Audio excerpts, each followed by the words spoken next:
ખેડા કોંગ્રેસ પ્રમુખના ધાક ધમકીના આક્ષેપ બાદ ભાજપના ધારાસભ્યએ સામે પ્રહાર કર્યા છે।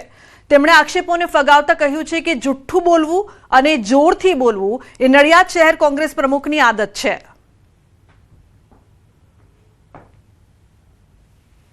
ભાજપ દ્વારા કોઈ ધાક ધમકી આપતા નથી અને કોઈએ ધાક ધમકી આપી નથી, પણ એમને એ એસ્ટાબ્લિશ કરવું છે અને જુઠ્ઠું બોલવું, જોરથી બોલવું આ અહીંના શહેર કોંગ્રેસ પ્રમુખનો વિષય છે અને એને વારંવાર આ વિષય કર્યો છે।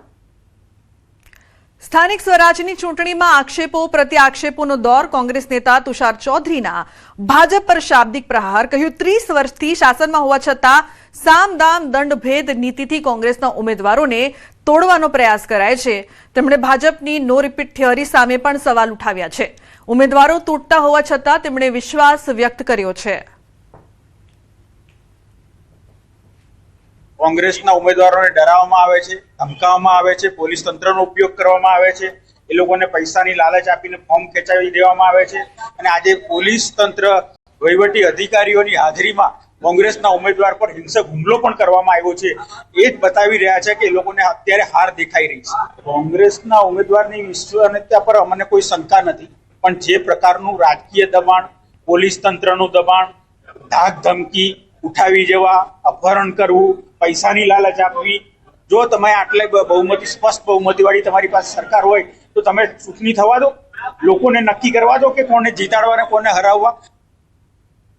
તો ચૂંટણી પહેલા ડાંગ જિલ્લાની આહવા બેઠક પર ભાજપને ઝટકો। સ્થાનિક સ્વરાજની ચૂંટણી સમયે જ કાર્યકર્તાઓની નારાજગી। ચીકટિયા, હનવંતચોળ, વાંગણ, પિંપરી, ભવનગઢ અને ઘોઘલી ગામના 300થી વધુ લોકો કોંગ્રેસમાં જોડાયા છે। ભાજપને રામ રામ કરી પૂર્વ ધારાસભ્ય મંગળ ગાવિતના હસ્તે ખેસ પહેરીને વિધિવત તેઓ કોંગ્રેસમાં જોડાયા છે। ગ્રામ પંચાયતના